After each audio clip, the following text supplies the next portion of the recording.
Oi, está começando o 130º episódio do 451 MHz, o podcast para quem lê até com os ouvidos. É isso aí, 130 episódios. Eu sou o Paulo Werneck, editor da revista 451. 2 vezes por mês, a gente conversa aqui com autores, críticos e leitores sobre os livros mais legais que acabaram de ser publicados no Brasil.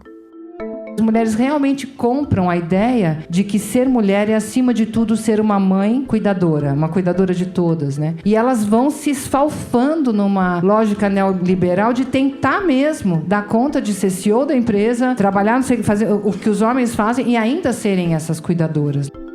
Que a criação da ideia de homem e de mulher, em especial de mulher, esteve desde o início atrelada à noção de mãe e de esposa. Tanto que até hoje as pessoas dizem, né? Fulana é ex-mulher de ciclano, né? Deixou de ser esposa, deixou de ser mulher nessa lógica.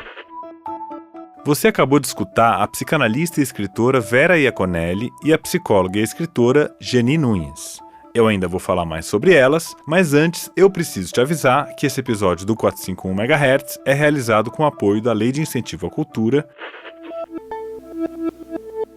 E além disso, eu também preciso te avisar que o episódio de hoje tem um formato um pouco diferente do que a gente costuma publicar aqui no 451 MHz. Nesse programa a gente vai veicular uma das conversas que rolaram na Feira do Livro, aqui em São Paulo, em junho do ano passado. Pois é, o festival literário que a Associação 451 organiza aqui no Pacaembu, na Praça Charles Miller, em São Paulo, em parceria com a Maré Produções, já está se aproximando. Você já marcou aí na sua agenda? De 14 a 22 de junho nós vamos estar de volta ali ocupando a praça com autores, críticos e leitores em debates gratuitos e mais de 150 expositores. E os debates vão ser mais ou menos assim que nem esse programa que você vai ouvir agora. Então essa conversa aconteceu numa manhã de domingo lá no Pacaembu, na Feira do Livro do ano passado, entre a Vera e a Geni. Elas foram entrevistadas pela atriz, roteirista e também escritora Marta Noil, que inclusive acabou de lançar um livro incrível chamado Coisas Importantes Também Serão Esquecidas, um diário, que é um livro incrível sobre ali os dias de gravidez e maternidade, puerpério, toda essa questão. A Marta conta com muita sinceridade e muito humor também. E a gente recebeu as nossas autoras com o auditório da praça lotado para discutir a crise do cuidado que ainda anda muito associado às mulheres, também a monogamia, né? Essa grande questão que a gente tem debatido, inclusive aqui no 451 MHz, em várias entrevistas, e as relações afetivas. As entrevistadas falaram também sobre os novos modelos de maternidade e as formas de amar. A Vera Iaconelli já é conhecida aqui do 451 MHz, você já ouviu ela falando sobre os filmes do Pedro Almodóvar, e ela volta aqui para falar sobre o livro Manifesto Antimaternalista, Psicanálise e Políticas da Reprodução, que foi lançado pela Zahar. Inclusive a Vera está preparando um livro novo agora, muito legal, sobre o seu próprio processo de análise. E nesse manifesto antimaternalista, ela questiona o mito do instinto materno e a ideia que coloca o cuidado como um dever e obrigação das mulheres. Essas questões também aparecem num outro livro que a Vera lançou nesse meio tempo, que reúne as colunas dela na Folha de São Paulo, Felicidade Ordinária, que também saiu pela Zahar em outubro do ano passado. Já a Geni Nunes é psicóloga, doutora em Ciências Humanas e escreveu Descolonizando Afetos, Experimentações sobre Outras Formas de Amar, que saiu pela editora Paidós, que é um selo do Grupo Planeta, em 2023. A Geni, que também é conhecida por ser uma grande ativista indígena guarani, explica como os colonizadores europeus impuseram a monogamia como modelo de relacionamento afetivo quando eles chegaram aqui do lado de baixo do Equador. A pesquisa da Geni sobre outras formas de amar também inspirou o livro mais novo dela, Felizes por Enquanto, que é uma coletânea de poemas e foi publicada pela Planeta em 2024. Então vamos lá para a primeira parte da conversa da Vera Iaconelli com a Geni Nunes e a Marta Noil.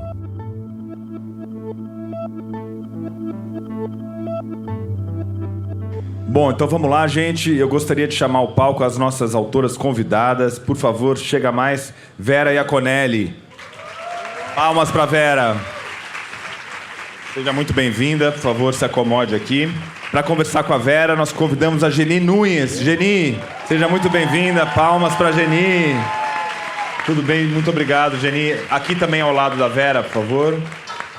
E a grande Marta Noil, que é escritora, atriz e uma grande entrevistadora que a gente convidou aqui para conversar com as nossas autoras. Muito obrigado, Marta.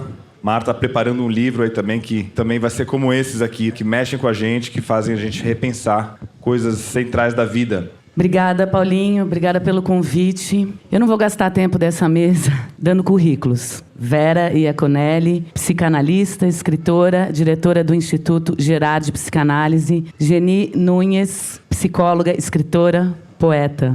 Vou começar pelo começo. Como vocês duas começam o livro de vocês com histórias pessoais, eu tomei a liberdade para fazer uma pergunta bem pessoal. Vocês falam da origem de vocês, né? Vera, você fala da sua mãe, Geni também. Eu queria que vocês falassem como que a origem de vocês se traduz e afetou a escolha profissional de vocês, a trajetória de vocês. Etarismo, vou começar primeiro. Muitas vezes eu recebo, viu, Marta, pessoas que estão em formação em psicanálise, embora estejamos todos em eterna formação em psicanálise, ou, como diz a Dominique Fingerman, em deformação, dizendo que, eu quero estudar psicologia porque eu acho tão legal, quero ser psicanalista porque é tão legal, né? Quero ajudar as pessoas.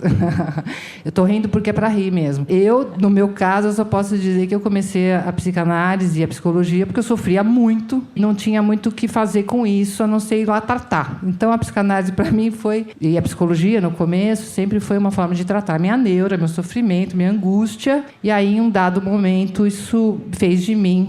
Eu respondi a isso me tornando psicanalista, mas poderia ter feito outra coisa. Veio das minhas questões já aos 17 anos, já do sofrimento. Então, é uma dica para quem está pensando que vai fazer o caminho suave da psicologia / psicanálise, achando que vai ajudar os outros, porque eu entendo que o trabalho da gente é escutar o inconsciente, ou seja, o nosso inconsciente, e, com sorte, escutar o inconsciente do outro. É um trabalho de você se haver com angústia de uma certa forma, tem outras formas.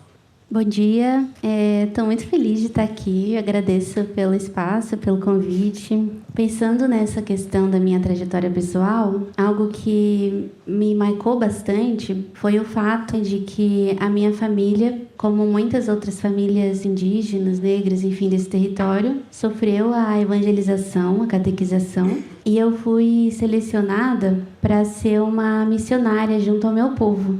E aí eu sempre digo com muita alegria que eu acho que deu errado.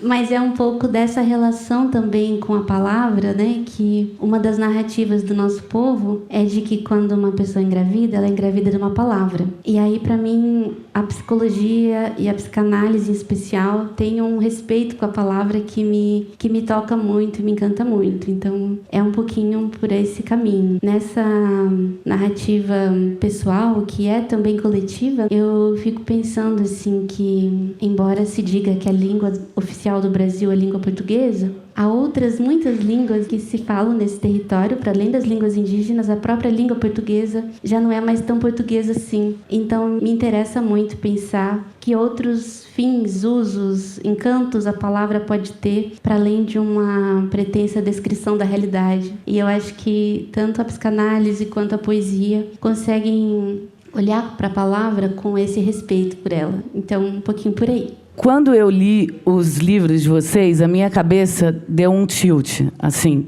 Porque a Vera, ela disseca a linguagem de um jeito que eu não sabia mais nem falar português depois que eu li o livro dela. Eu falava, gente, mas essa palavra eu não tinha ideia que significava isso, ou que carregava tanta coisa junto com ela. Você dissecou mesmo o nosso dicionário. E a Geni, ela desloca a linguagem, né? Então, palavras que a gente costuma usar para falar sobre o uso da terra, a exploração da terra, por exemplo, ela desloca para falar dos afetos. E como você mesmo diz, né, Vera? Nós nos constituímos, adoecemos e curamos pela linguagem e sua eterna tentativa de dar conta de uma existência que a excede. Queria que vocês falassem sobre linguagem.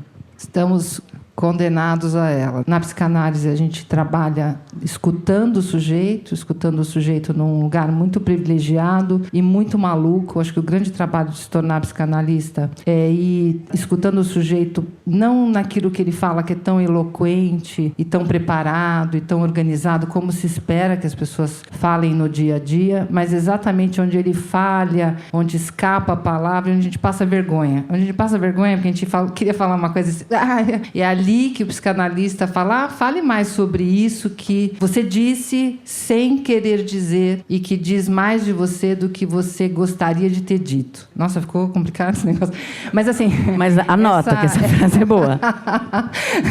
Essa fresta do constrangimento que a gente está aqui, né, se esforçando, né, Marta, para não deslizar, é ali que o psicanalista clica, fale mais sobre isso. Então, a nossa relação com a palavra na psicanálise é uma relação... Claro que no dia a dia, né, gente, do convívio social, ninguém deveria estar fazendo o que o Freud chama de psicanálise selvagem, que é aquele momento em que você acha, você quis dizer isso, né, você disse aquilo, porque ninguém sabe, de fato, o que aquele ato falho, o que tem por trás daquele ato falho tem que ser interpretado junto com a pessoa. Então, não pensem que a gente fica gastando os nossos neurônios nesse lugar que é muito trabalhoso. Mas a nossa relação com a palavra, ela vai caminhando ao longo de uma análise a um ponto que o Lacan vai dizer, não dá mais para dizer sobre aquilo que nos faz sofrer e que nos constitui. Então, a gente acaba tendo que fazer um uso da linguagem que é da ordem da poesia. Por isso, essa afinidade tão grande entre a psicanálise e essas formas de transmissão da experiência humana que dão um salto, né, que tem uma outra lógica, que é a lógica da poesia. Muitas vezes, chega uma hora que só mesmo vocês, os artistas, para nos salvarem. Até pensando na minha relação assim com psicanálise, sendo uma pessoa indígena, que eu gosto de pensar com e contra, entendendo até onde nos é possível, até onde não faz tanto sentido. Para mim é bem especial estar aqui hoje, porque uma das presenças das últimas edições aqui neste mesmo local foi Mestre Bispo, que não está mais entre nós dessa forma, mas segue de outras. Isso que Vera trazia, né, daquilo que falha, daquilo que escapa, me lembra muito Mestre Bispo, porque a gente vai ver, né, nesse contexto mais religioso, cristão, que tem essa ideia de que aquele que desobedece é o desviado. E Mestre Bispo dizia, tudo que é reto mente. Então, acho que de alguma maneira a gente celebra aqui aquilo que desvia, que falha, como talvez as coisas mais bonitas que nos ocorreram. Nesse contra também com a psicanálise, tem alguns marcos, é até algo que se diz às vezes, tal pessoa é fruto da sua época, tem que entender a época que a pessoa estava falando. Mas a própria época também não é unívoca. Então, no mesmo momento histórico, a gente tem discursos que reforçam a norma, que questionam a norma. Então, não me parece dizer que é porque era da época seja suficiente, né? Então, a gente segue em movimento, entendendo esse contexto, mas um exemplo que eu queria dar é de que no livro Totem e Tabu, do Freud, ele associa nossos povos à infância do humano, ao passo em que o adulto seria a fase civilizada, evoluída. Na psicologia, a gente tem muitas disciplinas com esse nome, né? Psicologia do desenvolvimento. Então, essa expectativa de um progresso, de um desenvolvimento que associa, então, aquilo que é infantil ou primitivo, né? Esses termos, a algo que não se desenvolveu. E aí a gente entende que ser associado a crianças, à infância, esteve no contexto dessa sociedade muito associado à tutela também, que é algo que mais adiante a gente vai falar também em relação ao cuidado. Então, nossos povos ocupavam a categoria de menoridade social até a Constituição de 88, porque nós éramos comparados a seres não desenvolvidos, as crianças. Mas, como Guarani, ouço isso e digo, é uma honra ser comparado às crianças. Não é nenhuma vergonha nisso. E aí, brincando assim com essa questão das palavras, eu até digo assim que quem dera a psicanálise fosse selvagem, né?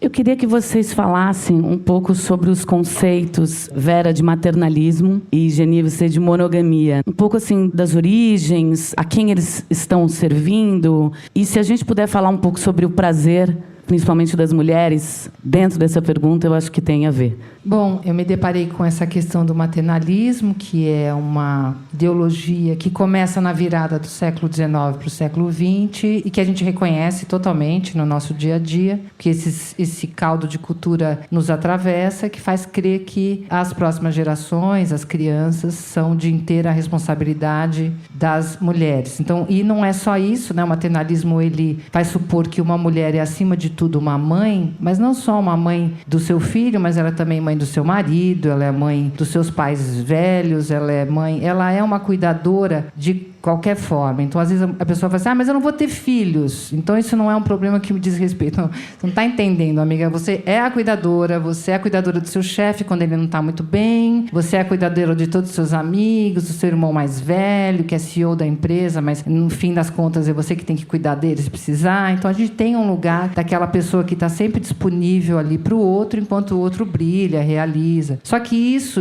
Então, comprem um livro, tá? Porque é longa essa história. Mas eu acho... Desculpa. Não, eu tô brincando. Não, mas eu acho que valeria contar, Vera, um pouco da coisa de por que surgiu o maternalismo. Assim, a coisa de como as famílias faziam com os filhos na Europa, dos séculos anteriores, que mandavam os filhos para longe. Exatamente, Marta, porque eu estou respondendo e estou pensando, nossa, mas para chegar nesse lugar tem tanta coisa que eu tento desenvolver lá no texto, no qual eu vou mostrando como, historicamente, isso já é a cereja do bolo de uma certa relação da mulher com as próximas gerações, e um certo lugar da mulher no mundo privado, que começa com a modernidade, que vai realmente tirando a mulher de uma certa experiência que a Rita Segato, que é uma antropóloga importante, naturalizada brasileira, mas ela é argentina, que ela vai mostrar que o patriarcado pré-invasão do Brasil é um patriarcado de baixo impacto. As mulheres sempre estiveram numa posição diferenciada em relação aos homens e uma posição um tanto subalternizada, mas tem um patriarcado de baixo impacto que diz respeito aos povos originários e tem um patriarcado de altíssimo impacto que diz respeito à nossa sociedade. É inimaginável, por exemplo, que a gente vive numa sociedade civilizada onde as mulheres são mortas diariamente simplesmente por serem mulheres, onde estupro é uma prática diária, isso é impensável, né? Em outros povos que têm uma outra relação entre gêneros, que também é desigual, mas não desta forma tão violenta. Então, todo esse caminho que é feito é um caminho para subalternizar as mulheres e manter o capitalismo funcionando de uma forma que a gente faça aquele trabalho de base, que é para que o proletário vá trabalhar e ser explorado no seu trabalho, mas de antemão ele tem uma base que ele explora, que são as mulheres. Para ele poder sair para o trabalho, tem alguém fazendo a comida dele, cuidando da casa, cuidando dos filhos, dando todo esse suporte. Então, esse trabalho invisibilizado da mulher, que dá esteio para essa exploração, ele vai hoje, né, cada vez mais, acho que as mulheres nunca se conformaram com isso, um longo processo histórico. Inclusive, a Silvia Federici vai mostrar como a queima das bruxas foi na modernidade, foi no Renascimento, e não na Idade Média, como se diz, porque ali justamente era uma tentativa ultraviolenta de manter as mulheres numa posição de subalternidade, manter as mulheres dentro da divisão sexual do trabalho. Então, só para chegar no maternalismo, que é o caldo de cultura que nos diz respeito de uma forma mais terrível, a gente vai comprando por força da fogueira, mas também por força de um discurso extremamente sedutor e não ter saída e toda a vergonha social quando uma mulher sai do prumo da família. A gente vai chegando num momento onde as mulheres realmente compram a ideia de que ser mulher é, acima de tudo, ser uma mãe cuidadora, uma cuidadora de todas, né? E elas vão se esfalfando numa lógica neoliberal de tentar mesmo dar conta de ser CEO da empresa, trabalhar, não sei, fazer o que os homens fazem e ainda serem essas cuidadoras. Então a gente vai entrando num colapso, e eu vou tentando no livro mostrar que a gente vive hoje o colapso mesmo da maternidade. Aí você fala assim, não, mas eu estou muito bem, eu com meu filho e minha casa, e tá tudo lindo. Sinto, mas a gente tem uma quantidade enorme de crianças que estão cuidando de outras crianças, porque os cuidadores dessas crianças estão cuidando das crianças de outras famílias. A gente tem um sistema de pirâmide que, na base, você tem crianças totalmente desassistidas. Então, a gente já está... O maternalismo, ele culmina num processo histórico muito grande, mas ele culmina com o que eu chamo de colapso do cuidado com as próximas gerações, colapso da maternidade. Ufa! Mas aí tem todo um capítulo da sexualidade, porque, claro, para que a mulher seja, acima de tudo, uma cuidadora, significa que todas as aspirações, os desejos, as fantasias e a sexualidade têm que estar a serviço disso. E, gente, isso é tão 2024, que a mulher, que ela pode sair para trabalhar dia e noite, mas ela não pode sair com as amigas para balada, porque ela vai deixar os filhos em casa. Então, mas eu posso trabalhar 50 horas por semana, mas sábado à noite você não pode sair com as suas amigas? Não, porque não, vou deixar meu filho para me divertir. O que é isso, senão puro caldo de maternalismo, né? Essa dificuldade de pensar a mãe sexualizada, que pode fazer outras coisas com o próprio corpo, com o próprio desejo. Me estendi muito, perdão.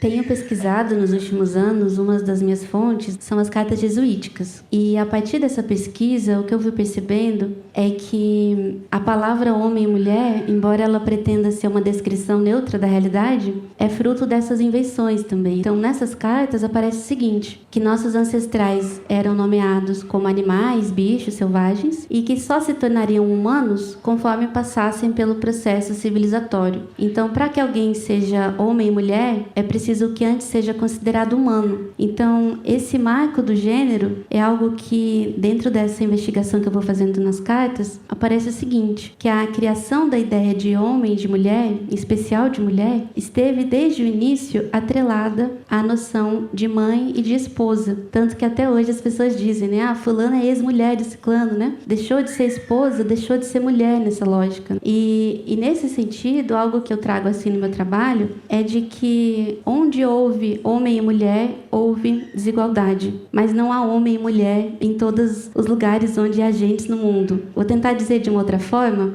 para dizer que gênero, nesse caso, não é, né, uma descrição biológica. Então, dificilmente, né, alguém olha para uma capivara e diz que é uma mulher, ou olha para um pardal e diz que é um homem, porque gênero é um atributo civilizatório que distinguiria o humano dos demais seres. Então, é só nessa lógica terraplanista que coloca o humano no centro do mundo que faz sentido essa linearidade de gênero. Nesse ritual do casamento se diz, eu os declaro marido e mulher. Então, mulher é carregado ali de tudo isso que Vera bem trouxe, de uma intimidade muito grande com a ideia de ser esposa e de ser mãe. Tanto que o termo mãe solteira, que se utilizava, ainda se utiliza em alguns espaços, hoje se utiliza mais o termo mãe solo, mas é um termo muito frequente ainda, que a própria adjetivação já nos anuncia que algo desvia. Porque a ideia, eu nunca vi ninguém falando, fulana é uma mãe casada, porque parece que casada e mãe já está colado na mesma palavra. Então, quando desvia, aí é necessário explicar. Essa é uma mãe solteira. Então, pensando nessa questão, que dentro dessa minha pesquisa, essa é uma discussão que a gente faz sobre a crítica aos universalismos. Então, a força que tem essas ideias de pensar que porque algo aconteceu na Europa ou nos Estados Unidos, é assim para o mundo todo. E aí eu até faço essa discussão também com a psicanálise, porque eu digo, né, qual seria o impacto na teoria do complexo de Édipo se não houvesse ali a monogamia? Ela dá sentido, ela dá sustento a essa narrativa, né? Então, dentro dessa pesquisa nas cartas jesuíticas, o que eu vou percebendo é que a ideia de natureza e de biológico é um sinônimo para Deus. Tem uma carta do missionário Pero Correia, de 1551, que ele diz, e cometem o pecado contra a natureza. E isso persiste até hoje, quando a gente escuta assim, isso não é natural, não é biológico. Então, se utiliza a ideia de natureza e de biologia como um jeito mais camuflado de dizer isso não é de Deus, desse Deus com D maiúsculo. A outra referência é de que, de novo, essa adjetivação. Então, em alguns lugares dizem que mulheres trans têm as mulheres biológicas e as mulheres trans. Até lembro de uma amiga travesti que dizia, eu não sou biológica, eu sou o quê, né? Eu sou um alienígena, como é que é isso? Porque essa ideia de que o biológico é o verdadeiro. Então, acho que, de várias formas, né, os nossos trabalhos buscam questionar essa ideia. E aí, eu acho que algumas coisas eu falo melhor em poesia. Eu queria encerrar essa questão com uma poesia, pode ser? Claro, por favor. A terra é sua mãe? Ela também é irmã? A terra dança, cansa, chora, se alegra? A terra também é filha? A terra cuida, mas também quer cuidado. A terra tem um eu, tem uma identidade? A terra diz eu sou? A terra tem uma consciência?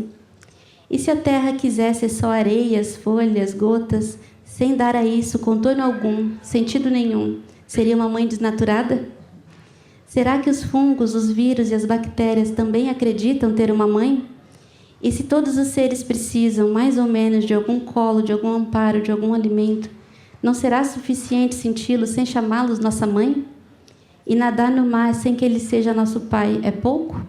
Abraçar nossos bichos, que também somos, sem acreditar que sejam nossos filhos, vale menos? A terra é mesmo a mãe?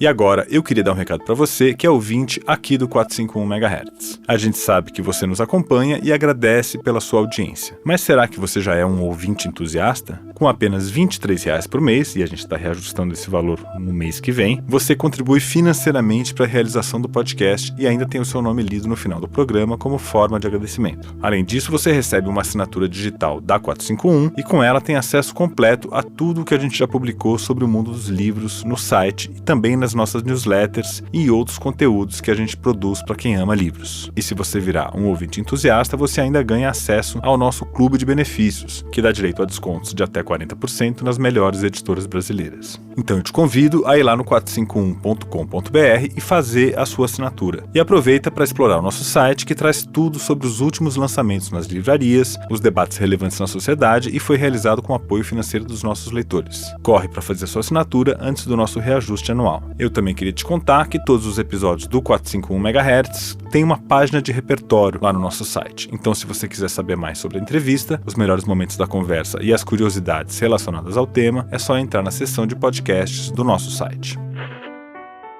E agora, a gente também tem um recado da Companhia das Letras. Oi, ouvintes do 451 MHz, aqui é a Stephanie Roque, editora da Companhia das Letras. Nosso fevereiro na Rádio Companhia tá muito especial. No episódio Histórias que as Imagens Contam e Escondem, eu conversei com a Lilia Moritz Schwartz e o Thiago Amparo sobre o impacto das imagens na construção do racismo e na manutenção das desigualdades no Brasil.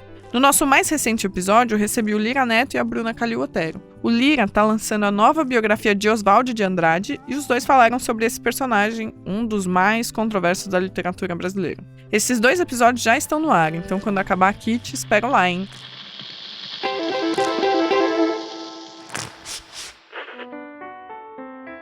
E antes de seguir com o programa, a gente tem um recado para você das edições Sesc São Paulo.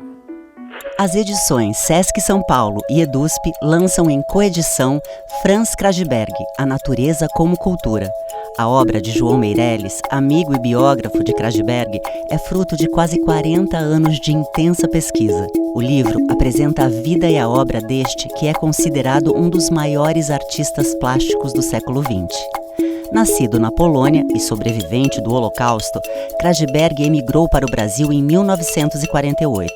Naturalizou-se brasileiro, viajou por todo o país e se apaixonou pela natureza dos diversos biomas que encontrou. Sua produção artística luta contra a destruição ambiental e influenciou o movimento de arte ecológica. Quer saber mais? Adquira seu exemplar nas unidades do Sesc São Paulo e nas livrarias.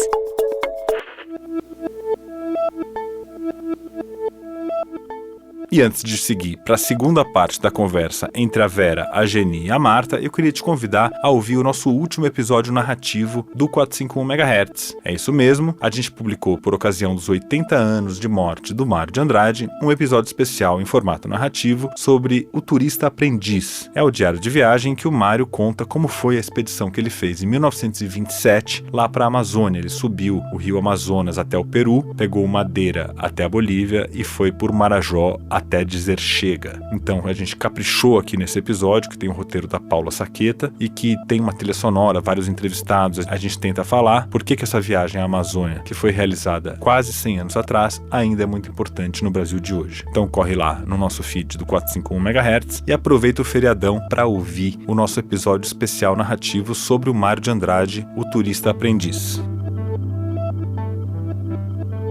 Geni, a gente está muito acostumada, pelo menos eu, a pensar a questão da monogamia e da não monogamia no sentido sexual, do amor romântico, né? E quando eu te li, eu entendi que esses conceitos, eles estão falando de tudo, né? Do modo como a sociedade se organiza. Achei muito legal uma hora no livro que você fala assim, não, porque a monogamia está até na espiritualidade, né? Você tem que amar só um Deus, senão ele vai ficar muito bravo se amar outros. Deus quer exclusividade. E eu queria que você falasse um pouco sobre isso. Isso também dialoga com o conceito de maternidade paternalismo de que a mãe só é uma, só é bom quando é aquela mãe cuidando, a mãe padrão ouro, que você fala, Vera. Então, assim, nesse sentido, que a gente está falando de cuidado também, numa coisa da esfera privada. A mãe cuida do filho, eu tenho aqui um amor romântico, eu cuido de você, você cuida de mim, toda a minha nutrição emocional vem dessa exclusividade, a exclusividade desse vínculo materno. Eu acho que a gente está falando, nos 2 livros, de como isso tem um senso coletivo, de como a gente tem que abrir isso, como isso é comunitário, como isso também é uma questão do bem-estar social, do governo, está em outras esferas. Essa questão de uma perspectiva indígena sobre não monogamia é algo que eu sentia muita falta, porque eu até brinco que é uma caravela epistêmica de descobrir o que já existia. Então parece que é algo da moda, algo novo, sendo que isso é documentado, no mínimo, desde 1500. O que eu fui percebendo nessa minha pesquisa é que o primeiro adultério que aparece ali é um adultério espiritual. Então, aquele povo que adorava mais de um deus era um povo adúltero. Então, é através dessa associação de que, como eu sei que alguém me ama, se me amar exclusivamente. Então, é a não concomitância que caracteriza essa fidelidade. A gente vê nos carros, né? Deus é fiel, os fiéis, né? É toda essa relação de que é uma fidelidade que, se você não cumpre, embora se diga que é um livre-arbítrio, se você desobedece, você vai para o inferno. Então, é um livre-arbítrio com... Castigo. com uma certa concessão ali. Essa ideia, então, de um Deus único que prova esse amor, exige essa prova de amor pela não concomitância, é algo que na minha pesquisa eu vejo ser como uma permanência, porque a ideia de monogamia vai se alterando ao longo do tempo. Então, num primeiro momento, mono é um gamia casamento. E se tinha essa obrigatoriedade de que fosse um vínculo pela vida toda. Tanto que, na minha pesquisa em relação ao debate em torno do divórcio, os políticos diziam: se o divórcio for aprovado no Brasil, será o fim da monogamia. A família brasileira terá acabado, porque é sobre o tempo. Então, até hoje, a gente vai ver que a maioria das pessoas monogâmicas, adultas, enfim, já tiveram mais de um vínculo afetivo sexual. Então, já não seria mais mono, na questão de quantidade. Mas por que elas persistem se definindo dessa forma? A minha aposta é de que pode até não ser mais mono, mas não é ao mesmo tempo. Então, é de novo em torno da concomitância, da dificuldade com a concomitância, né, que isso permanece. E aí, para ilustrar um pouquinho essa questão e finalizar, que eu quero muito escutar a Vera, uma das estratégias que os missionários tiveram foi de tentar identificar a pessoa oficial das relações. Então, nessa busca, eles buscaram então a pessoa que seria Remerecó ou Temerecó, que é um termo em Guarani associado à pessoa companheira. Eu tô falando assim porque não tem binarismo de gênero em Guarani, então é difícil a tradução, né? Mas daí ele fica muito decepcionado, o Nóbrega, quando ele percebe que Remerecó também era o vento, era a chuva, era o rio. Então, a ideia de companhia, de laço, de presença, vai além de uma parentalidade terraplanista, volto a dizer. Então, é entender, né, que o rio, o vento, a chuva, os demais seres também são nossos parentes. E a gente segue se referindo a eles dessa forma até hoje. Gente, assim, não dá muita vergonha a gente dizer que a grande revolução sexual da gente foi nos anos 1960, e que a gente é muito liberal, porque a gente faz um monte de coisa. Quando você vê o livro da Genice, você fala assim, a invasão do europeu aqui encontrou em 1500 já um povo que tinha uma relação com a sexualidade, que tinha uma relação com o corpo, tinha uma relação com, né, as relações das diferenças sexuais totalmente muito mais moderna do que a gente chegou hoje, né? Então, um corpo que pode se apresentar nu, sendo que hoje, se uma mulher sentar aqui para dar de... Não digo aqui na feira, até que a feira é a bolha, né? Mas se sentar para dar de mamar e tirar o peito, é capaz de ser execrada, porque mostrou o peito dando de mamar. É muito louco a gente achar que a gente é muito moderninho, só moderno no mau sentido. Mas eu vou puxar, então, como você trouxe de um jeito muito lindo, pensar essa questão monogâmica a partir do Mãe Só Tem Uma, que eu desenvolvo no livro, porque isso também é uma questão que atravessa a questão de classe, né? A gente vive numa ideia de que existe a mãe oficial, porque essa família é uma família que tem que ser um homem, uma mulher, cis, pai, mãe e seu filho. Então, a gente não pode ter ali nenhuma dúvida do lugar da mãe e do pai. E eu trabalho no livro a questão de padrão ouro, porque também não é qualquer mãe, né? A mãe sagrada maravilhosa, ela casou, né? Vamos carregar nas tintas aqui, pensando um pouco nos anos 1950, assim, casou virgem com um homem só, passou a vida inteira com ele, teve filhos com ele e nunca fez mais... talvez outra coisa na vida a não ser isso. E ela é branca, ela é cis, ela é de classe média, média alta, enfim, aí você pode botar nessa lista o que você quiser. Ela fez um parto natural, aí você pode botar a lista infindável de coisas que qualificam essa mãe inatingível, porque ninguém está nesse padrão. E conforme você vai pegando essa mãe, botando uma mãe que antigamente era mãe solteira, a gente ouve pai solteiro?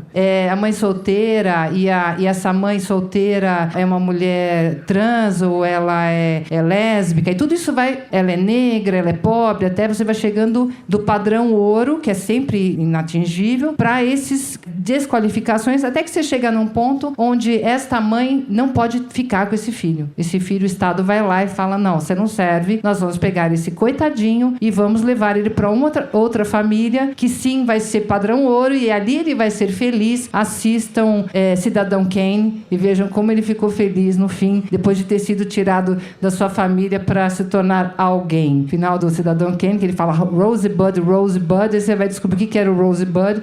Acho que todo mundo já assistiu, se não assistiu, assistam, o trenó da infância dele, de onde ele foi tirado para se tornar alguém. Então, a gente tem feito isso, tem tirado as crianças das famílias pobres e vulneráveis e feito esse verdadeiro tráfico de crianças. Se comenta hoje, a Cláudia Fonseca tem um trabalho, também é uma antropóloga radicada no Brasil, que acho que americana, ou acho que inglesa ou americana, que fala desse tráfico de crianças que a gente faz entre classes sociais. Então, a Cláudia Fonseca, ela vai fazer um estudo em Porto Alegre com mães periféricas, e ela vai descobrir que nesses grupos a criança tem muitas mães, das quais ela se orgulha. E tem um vídeo na internet, vocês acham um vídeo, no qual ela entrevista uma menininha e a menina fala assim, eu tenho 4 mães, eu tenho a minha mãe que me teve, quer dizer, que me pariu, eu tenho a mãe que dava leite, eu tinha a mãe que me cuidava. E então ela vai contando com muito orgulho aquela somatória de mães que vão ser mulheres importantes para ela ao longo de toda a vida. Não quer dizer que essas mulheres não vão disputar entre si, ter lá as coisas dela. Claro que vão, né? Não é? Mas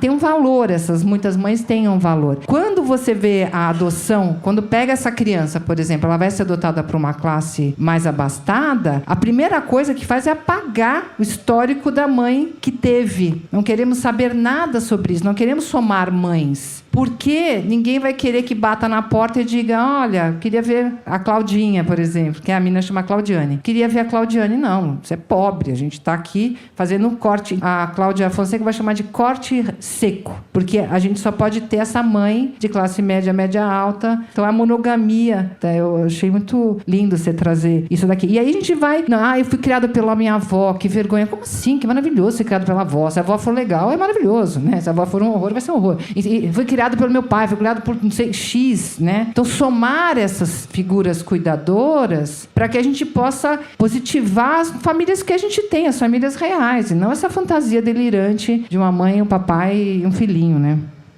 Geni, você quer falar um pouco do cuidado no modo Guarani, assim? Você falou disso lá dentro e eu fiquei curiosa para te ouvir. Eu vou até voltar um ponto, né? Porque eu disse no início que há várias não monogamias. Algumas delas têm como pressuposto uma ideia de independência, por exemplo, que não é algo que faz muito sentido para mim nesse contexto, porque a interdependência nos constitui. Então, a gente vai precisar de colo, de rede, de amparo, independente da nossa idade. Claro que há algumas condições que demandam mais do que outras, mas é algo que constitui a vida. Dentro desse campo, até queria contar uma história, né, que eu aprendi com a Cacica Queretiu Chapuru, que é uma dimensão reflexiva do cuidado. Então, ela conta o seguinte, que bem cedinho, e essa aldeia fica lá em Santa Catarina, então bem frio no inverno, as crianças acordam, vão tomar banho no rio, e a água do rio é bem gelada, e elas acordam com a água do rio, mas o rio também acorda com as crianças. E eu gosto muito dessa narrativa, de pensar que a gente pode ter várias formas de cuidar, de amparar, mas, a meu ver, a saúde está no quanto que isso é redistribuído, no quanto que isso circula. Então, essas formas de cuidado, para além desse exclusivismo que a gente vai ver muito bem que Vera trouxe, retorna para a própria relação que nós temos com o território. A pauta principal do movimento indígena atualmente é a demarcação de terras. Só que isso também já foi uma redução de danos, porque as nossas lideranças não eram favoráveis, do ponto de vista espiritual e político também, de que se demarque a terra. A terra não deveria ter muro, nem fronteira, nem demarcação. Então, a demarcação foi foi uma redução de danos, porque a gente entende que a Terra também é viva, também é gente, também precisa de cuidado. Então, nessa minha pesquisa nas cartas jesuíticas, um dos pecados que os missionários inventaram foi o pecado do nomadismo. E aí tem uma frase do Padre Anchieta que ele diz: é impossível catequizar um povo em movimento, né?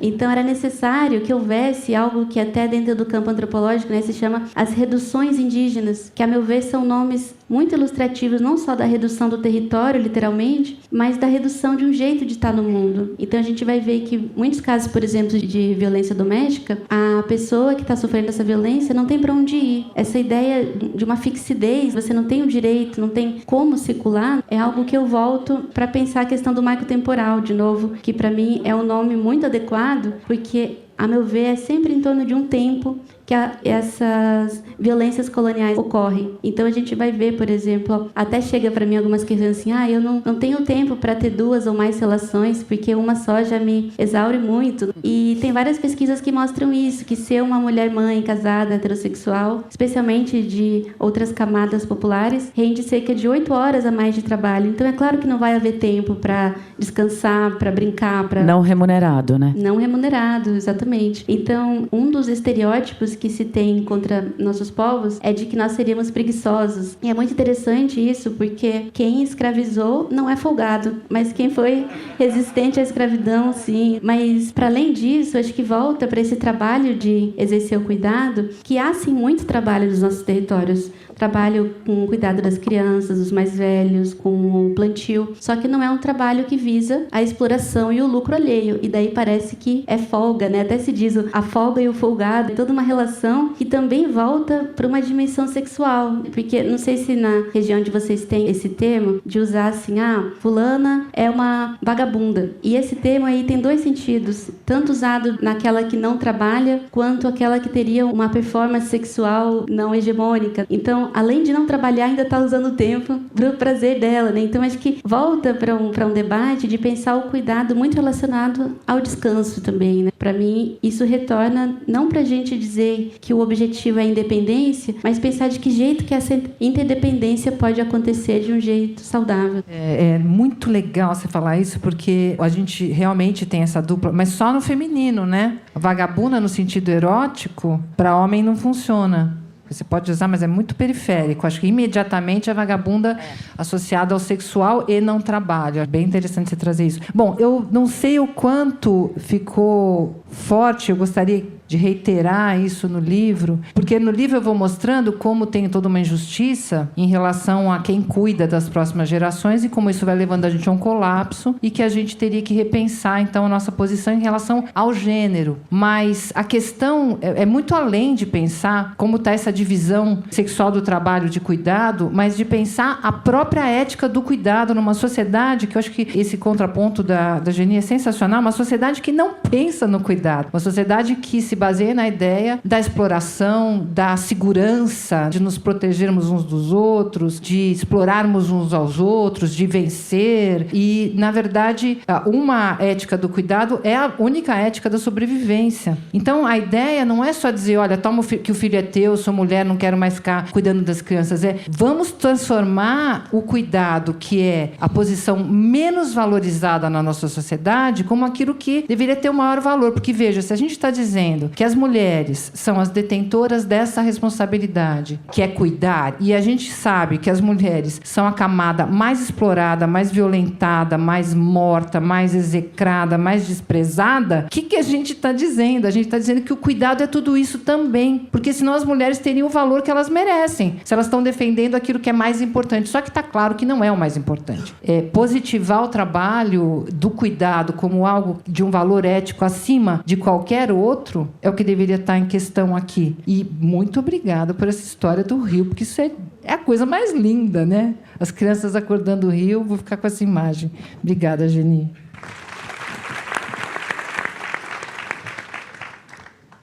É bonita o conceito de posse também, né, Geni, que você fala no livro. Não sei se você quer falar um pouco sobre isso. No povo Guarani.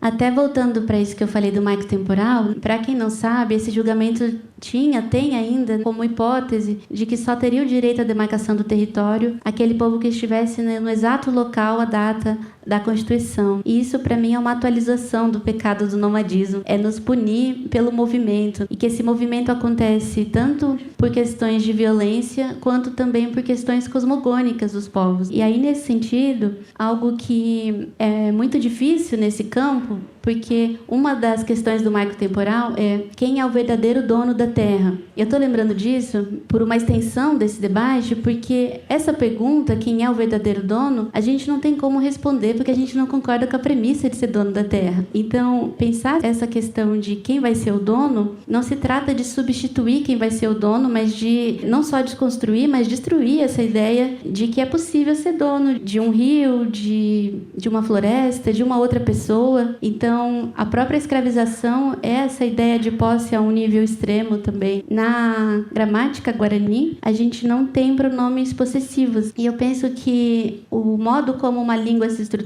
diz também como um povo vive. Por isso que me incomoda muito essa universalização de dizer que Tupã, Alá, Exu, Jesus são todos a mesma coisa, todos o mesmo Deus. Porque se fosse todos com o mesmo Deus, os povos viveriam do mesmo jeito. E a gente vive, né? Eu acho que mais do que pensar um punitivismo, é pensar quais ideologias que inspiram essas práticas de violência. Então, nessa minha pesquisa nas cartas jesuíticas, os missionários dizem nunca ter visto nenhum indígena assassinando ou tendo práticas de violência por motivos de adultério. É evidente, né? Porque se não havia a ideia de pecado, não havia a punição correspondente. Então, eu penso que pensar essa ideia de posse é algo que está tão entranhado nessa língua portuguesa que é muito difícil falar sem usar os pronomes possessivos. Então, acho que a própria língua, de certa maneira, tenta impor um certo tipo de pensamento. Em Guarani, ao invés de dizer isso é meu, a gente diz isso está em minha companhia. Então, é uma relação que não se estabelece pela via da posse. Inclusive, recentemente...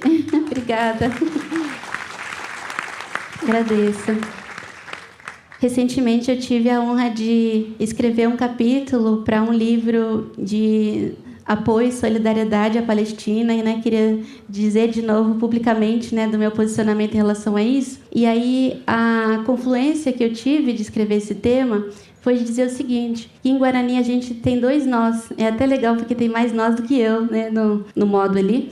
E esse nós que é pensado nessa perspectiva mais ampla, ele diz o seguinte, isso segue nós mesmo quando eu não estou lá. Então, é uma ideia de coletivo e de algo comunitário que vai além de uma responsabilidade para um nós exclusivo, um nós que parece a cara, Eu até brinco, Ame o próximo como a ti mesmo, mas daí é só o próximo. Próximo da cara, próximo da ideologia, próximo da família. Então, acho que pensar que outras formas de nós a gente pode ter, Pensando nisso, Vera, você fala no seu livro muito sobre o aspecto social da psicanálise. Um pouco a gente está acostumado a pensar a psicanálise naquele estereótipo do consultório, do divã, e que também nasceu assim, mas que tem um aspecto social. Você fala assim, como é que a psicanálise pode continuar fazendo jus ao seu caráter inovador? Como que ela deve dialogar num contexto social com o mundo hoje? E tem uma pergunta também aqui que fala assim, à medida que os nomes das relações afetivas, como namoro, casamento, eles são úteis ao quê? O que eles limitam? E conforme essas relações vão ficando mais complexas, como as poliamorosas, qual o destino desses nomes? E como é que a psicanálise vai ajudar a gente a ir para um mundo mais legal, saudável para a gente? A psicanálise não tem muita esperança com um mundo saudável, não. Porque a psicanálise parte da ideia de que nós somos seres lidando com o patos, lidando com a paixão e submetimento. Então, nós somos seres passionais, nós temos uma sexualidade sempre única e singular para cada um de nós. Isso é transbordante, isso nos atravessa, a gente não tem controle sobre isso. Então, a gente lida com isso, inclusive, às vezes, adoecendo, mas de várias formas, que vão da poesia ao adoecimento, mas nunca sem uma certa dose de sofrimento. Então, faz parte da nossa existência lidar com o que é, no singular, o nosso sofrimento, de existir, de saber que vamos morrer, de não controlarmos a nós mesmos, mas também no sentido do mal-estar de cada época, ou seja, como cada época responde a isso que em nós nos atravessa, E que a gente vai tentando nomear e vai tentando fazer o que dá para fazer. Mas em relação à psicanálise, a gente estava conversando no bastidor, um acontecimento importante. A psicanálise começa na virada do século XIX para o século XX, ou seja, puro caldo de maternalismo, ela tem todo o atravessamento do maternalismo, mas a gente tem ali a guerra de 14 a 19, a Primeira Grande Guerra Mundial, e no qual 3 filhos do Freud lutaram, não faleceram nessa ocasião por conta disso, mas a filha dele, porque foi uma guerra e pandemia ao mesmo tempo, tive a gripe espanhola, ele perde a filha mais velha, que ele adorava, né? E logo depois da guerra se faz um congresso super importante de psicanálise, onde o Freud chega e fala, olha, nós vamos ter...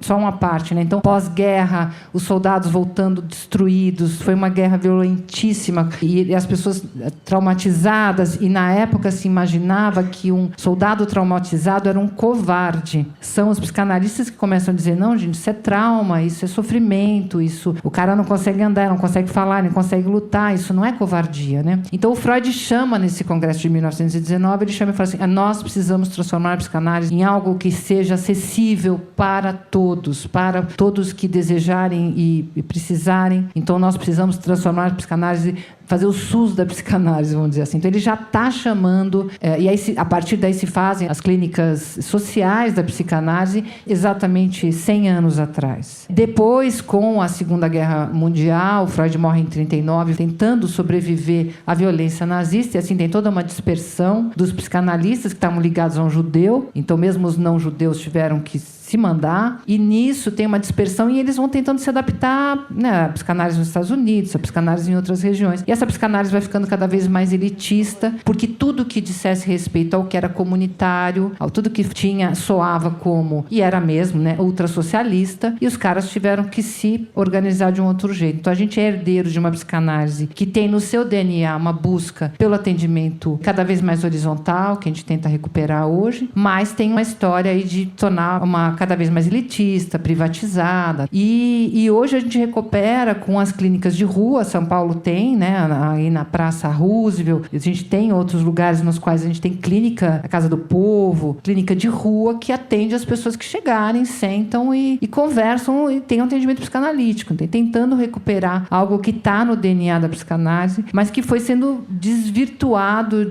obscenamente dentro de uma lógica capitalista. Não sei se foi exatamente isso que você perguntou, mas eu acho que tá bom, mas né? eu queria que você falasse um pouco disso mesmo. Tem uma pergunta aqui bem... Gostaria de ouvir da Geni Nunes como o povo guarani pensam a solidão e a solitude. Voltando a essa questão dos termos, que estava nessa outra questão, como nomear, né? De que jeito que esses nomes nos chegam, eu penso que a ideia não é não nomear, mas de que jeito a gente nomeia, eu acho que é um ponto. E até ouvindo Vera falando dessa questão do saudável, eu gosto muito, até sonhei com essa palavra esses tempos, é a palavra potável. Porque eu fui pesquisar e vi que a água potável também tem toxinas. Acho que essa ideia de buscar uma pureza de saúde limpa, desses processos que nos atravessam mesmo, não me parece também mesmo um bom caminho. E aí, pensando nessa questão do termo solteiro, né? Que é um termo que na sua etimologia tem relação com a ideia de sozinho. Então, isso socialmente, dentro da sociedade dominante, vem essa ideia de que você pode estar acompanhada de uma série de pessoas que você ama, que te fazem bem, mas se você não tem esse modelo, você está sozinho. Então as outras companhias não são nem pessoas nisso tudo. Então acho que esse é um ponto, assim, de pensar qual é a solidão de que se fala. Ao mesmo tempo que tem uma parte de nós que é compartilhada, a outra que nos é singular e que, a despeito de todas as promessas românticas, que bom, isso não dá conta de diluir aquilo que de nós é singular. E aí eu queria voltar um pouquinho para essa questão do tempo, para finalizar já a minha fala aqui, é de que uma das minhas apostas é que a falta de apoio e amparo minimamente possíveis para essa questão de amparar e cuidar as crianças, em especial. A gente teve recentemente essa discussão, né, em torno do direito à interrupção de gravidez, e que tinha essa narrativa de que era em nome das crianças. E isso mostra para mim o quão falacioso é esse tipo de discurso, porque as crianças aparecem nessas falas só como algo do futuro. Então é como uma redenção do presente que virá. Então, essa imagem não é uma atenção de fato com as crianças que já existem, mas com a ideia de uma criança que virá. E esse processo de idealizar essa criança, eu acho que dentro da sociedade dominante acontece o tempo todo, de várias formas, mas não é a única maneira de se relacionar com isso. Então, eu queria dizer que dentro do nosso povo, a gente entende que esse mundo não é o primeiro, que já existiram outros mundos, que virão outros mundos depois deste, e que ao mesmo tempo desse existem muitos outros. Então, a ideia não é exatamente pensar em adiar o fim do mundo, até falando com o vovô Krenak esses dias, ele disse, né? Alguns mundos eu quero mais é que acabem o quanto antes, né? Então, a ideia é pensar que mundos são esses, potáveis, podemos pensar de outras formas de viver. Eu vou encerrar a minha fala aqui com um poema sobre esperança e já aproveito para agradecer a escuta, o espaço e a troca com vocês duas. Não gosto muito de esperança. Pelo menos não essa que é um jeito de me convencer que realmente só no amanhã que ainda não veio que poderei ser, ter ou viver alguma alegria. Alguém por acaso já teve esperança em relação ao que passou, ao ontem, e disse: tenho esperança que ano passado seja melhor? Ou teve esperança sobre o que vivia no exato momento do presente e disse: tenho esperança de respirar agora, já respirando? Não me parece fazer muito sentido ter esperança sobre algo que já se vive. Por isso que nós dissemos e nunca perguntamos às crianças o que elas serão quando crescerem, porque elas já são. E a esperança, essa, me parece ser quase sempre sobre algo que só se pode vislumbrar no futuro. Ela parece acreditar que o tempo é progressivo e evolutivo e que, conforme sua passagem, as coisas irão naturalmente melhorar. Mas, apesar dessa fé, não temos indícios de que o percurso seja assim tão linear. Pelo contrário, há feridas que pioram com o passar do tempo. A única garantia que temos é que as coisas se transformam. Agora, como, é outra questão. Por isso, não quero mais saber de esperança. Isso não significa que eu esteja triste ou ressentida. Pelo contrário, é a partir do imenso respeito que tenho pela vida e pelo tempo que não aceito vender fiados meus sonhos. E isso não significa ser imediatista, mas é reconhecer que aquilo que se vive em processo não precisa de promessa, já é algo. Eu não tenho esperança, mas tenho a voracidade e é com ela que me movimento para me transformar e transformar o mundo junto. Esperança, a partir de agora, é meu critério do quão bem estou, do quão potável está minha vida. Quanto menos eu tiver de tê-la, tanto mais transbordantes estarão meus dias. Pois se estou sorrindo agora, não preciso ter esperança de sorrir. E se estou abraçando, não preciso de esperança de abraçar. Não tenho esperança, mas tenho movimento e é com ele que vivo. Muito obrigada.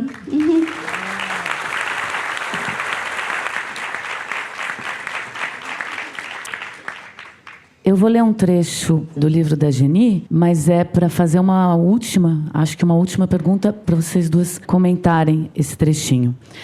A descolonização pode ser sentida como uma desordem, um caos, porque a ordem e a normalidade são as características da colonização, de modo que a descolonização, quando se efetiva, produz justamente a desordem absoluta. Vera. Bom, eu estou ainda num longo processo de descolonização de mim mesma. E, não, longuíssimo, gente, pelo amor de Deus, assim, escutar a Geni. Eu queria muito agradecer o Paulo, a gente poder estar aqui, eu conhecer essa pessoa maravilhosa e reencontrar a Marta, que é uma querida, e estar com todos vocês no domingo de manhã, que a gente imaginou que as pessoas não iam estar aqui no domingo de manhã às 10, né? Então, muitíssimo obrigada. Mas eu acho que é um processo perene, né? É mais do que o letramento só. A descolonização, eu entendo que ela acontece, e esse letramento acontece na medida em que a gente sofre um tanto. Não é light, não é fácil. A gente tem um constrangimento, né? A gente escuta coisas e fala assim, nossa senhora, que vergonha pensar de outro jeito e ser tão tacanha. Mas sem passar por esse processo de sofrimento é porque não está acontecendo nada. Quem está uma pequena parte, né? Quem está trabalhando em instituições e tentando levar ali a coisa do letramento e está tudo lindo, ai que bonito, vamos falar sobre isso, ai que legal, tamo junto, amiga. Não está rolando rolando nada. Nós estamos lustrando a neura, não está rolando nada. Mas quando tem choro e ranger de dentes, quando tem constrangimento, é porque alguma coisa está sendo feita. Então essa descolonização, ela vai ter que ser arrancada, coisas vão ter que ser arrancadas mesmo. A gente pode usar poesia, a gente pode usar encontros adoráveis como esse aqui, mas lá, quando a gente estiver trabalhando com isso, fica esperto, porque isso, sem pagar o preço do sofrimento que está envolvido aí, não vai ter nenhuma transformação. Então, cabe a nós.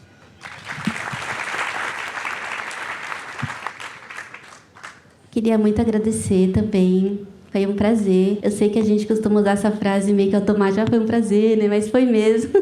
Foi uma alegria estar aqui. Muito obrigada, Vera. Muito obrigada pela mediação. Foi uma... Eu brinco que eu gosto muito das palavras restaurante e refrigerante, mas não no seu sentido da bebida e do restaurante, mas de algo que nos refrigera e nos restaura e que dá esse abalo, né? E que bom que algo nos movimenta. Então, encerro assim, dizendo que nessa ideia de perder tempo, que as pessoas dizem tempo é dinheiro e tudo mais, eu penso que os segundos passam independente do jeito como a gente vive o tempo. Então, já que a gente vai perder tempo, que perca bonito, com gosto, com brilho no olho, se movimentando, né? Então, um pouquinho isso. Obrigada.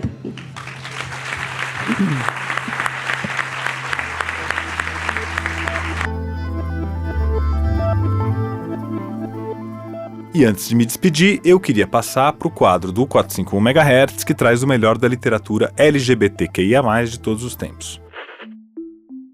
LGBTQIA+, significa lésbicas, gays, bissexuais, trans, queer, intersexuais e assexuais. A cada episódio, a gente convida autores e grandes leitores em geral para indicar os livros que foram marcantes, as leituras recentes e outras dicas literárias LGBTQIA+, imperdíveis para todos os leitores. O quadro de hoje traz uma dica do Renan Quinalha, que é colaborador da 451 e autor de um livro muito importante sobre a perseguição ao público LGBTI+, durante a ditadura. O livro se chama Contra a Moral e os Bons Costumes e foi publicado pela Companhia das Letras.